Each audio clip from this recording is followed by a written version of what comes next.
परिचय। इस झील को देखें। पहले यह टूरिस्ट स्पॉट था, अब लोग यहां आना पसंद नहीं करते हैं। इसका क्या कारण है? जी हां, इसका कारण झील के प्रदूषित जल की दुर्गंध है। उद्देश्य। इस पाठ के अंत में आप निम्न करने में सक्षम हो जाएंगे। जल प्रदूषण को परिभाषित करना, जल प्रदूषण के कारणों का वर्णन करना, जल प्रदूषण के हानिकारक प्रभावों का वर्णन करना, प्रदूषण की रोकथाम के उपायों की चर्चा करना। जल के उपयोग। जल मानव, जंतु एवं वनस्पतियों के जीवन का एक महत्वपूर्ण अंग है। सजीव जल के बिना नहीं रह सकते। ऐसा कहा जाता है कि जीवन का आरंभ जल में हुआ और इसके बाद धीरे धीरे पृथ्वी पर आया। लेकिन जल का महत्व व जल के साथ संबद्धता अभी तक बरकरार है। जल प्रत्येक सजीव की वृद्धि व उसके पोषण के लिए आवश्यक है। इन क्रियाकलापों को देखें। इनमें क्या उभयनिष्ठ है? जी हां, बिल्कुल सही। ये सभी क्रियाकलाप जल के उपयोगों को दर्शाते हैं। जल प्रदूषण। हम जानते हैं कि पृथ्वी के 70% भाग में जल है और यह हमारे ग्रह का सर्वाधिक महत्वपूर्ण प्राकृतिक संसाधन है। क्या आप जानते हैं कि यह कहां से आता है? यह प्राकृतिक स्रोतों जैसे झीलों, नदियों तथा महासागरों से आता है। हालांकि देखें कि हम इन संसाधनों के साथ क्या कर रहे हैं। आइए गंगा नदी का उदाहरण लें। करोड़ों लोग अपनी दैनिक जरूरतों तथा आजीविका के लिए गंगा नदी पर निर्भर हैं। अभी हाल में ही world wide fund for nature ने पाया है कि गंगा विश्व की 10 सर्वाधिक प्रदूषित नदियों में से एक है। प्रदूषित स्रोत से आने वाले जल में जीवाणु, विषाणु, कवक और परजीवी हो सकते हैं जो हैजा, टाइफॉइड और पेचिस जैसे रोगों का कारण हैं। जल प्रदूषण के कारण। आइए जल प्रदूषण के कारणों के बारे में जानें। किसी जल निकाय में प्रदूषण अम्ल वर्षा, अपरदित मृदा, बहता हुआ उर्वरक व कीटनाशक युक्त जल, उद्योगों से निकलते हुए रसायनों तथा नगरों व कस्बों से निकलते हुए गंदे जल के माध्यम से प्रविष्ट होता है।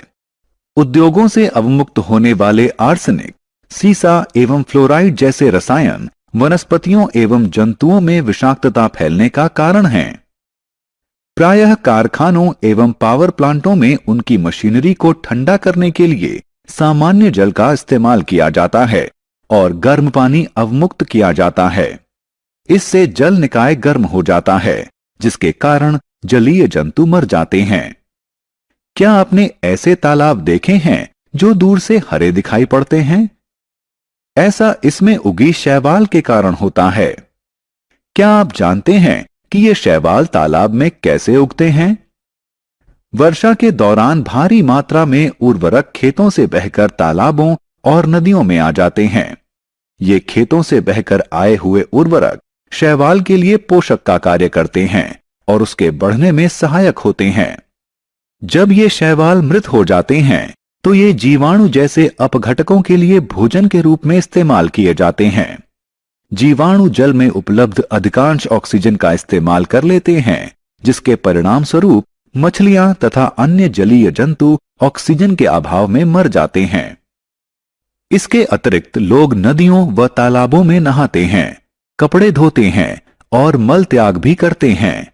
वे नदियों में कूड़ा कचरा, फूल और नॉन बायोडिग्रेडेबल पॉलिथीन बैग भी फेंकते हैं। अधिकांश नदियां उच्च प्रदूषण स्तर के कारण मृत हो गई हैं और उनमें जलीय जंतुओं का रह पाना संभव नहीं रहा है। जल को दूषित करने वाले अपशिष्ट जल प्रदूषक कहलाते हैं। आत्ममूल्यांकन। बच्चों, अब मनोरंजन का समय है। प्रश्नों को ध्यानपूर्वक पढ़ें और सही विकल्प पर क्लिक करें।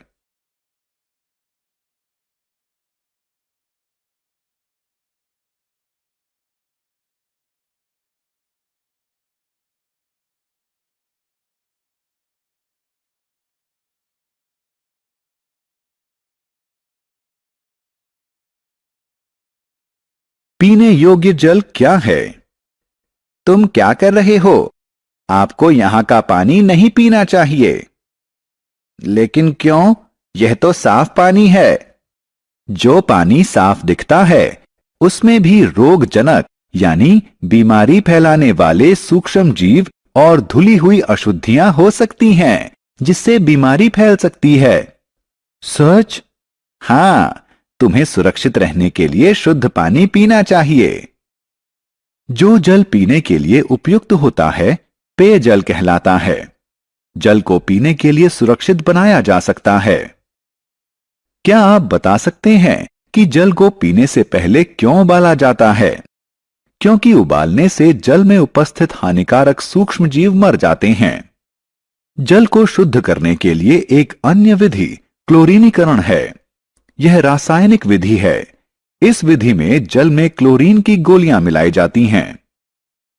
जल प्रदूषण की रोकथाम के लिए क्या किया जा सकता है? छात्रों, तुम्हें जल प्रदूषण नियंत्रित करने में सहयोग करना चाहिए। ये कुछ साधारण विधियां हैं। प्रदूषित जल को बिना उपचारित किए सीधे नदियों व झीलों में न गिराएं। जिस जल से सब्जियां व फल धोएं, उसे बगीचे के पौधों की सिंचाई के लिए इस्तेमाल करें। जल प्रदूषण को नियंत्रित करने के लिए हमारा मंत्र समानयन, पुनः इस्तेमाल एवं पुनः चक्रण होना चाहिए। हमारी सरकार ने भी नदियों के जल को प्रदूषण मुक्त करने के लिए कुछ कदम उठाए हैं। उदाहरण के लिए सन 1985 में गंगा एक्शन प्लान की शुरुआत की गई। इसका उद्देश्य गंगा नदी में प्रदूषण स्तर में कमी करना था। सारांश। आइए हमने जो कुछ सीखा है उसे संक्षेप में दोहराएं। जीवन के लिए हानिकारक पदार्थों के द्वारा जल के दूषित होने की प्रक्रिया को जल प्रदूषण कहा जाता है। कुछ प्रमुख जल प्रदूषकों में गंदी नालियां, कृषि, रसायन और औद्योगिक अपशिष्ट शामिल हैं। पीने के लिए शुद्ध जल को पेयजल के रूप में जाना जाता है। पेय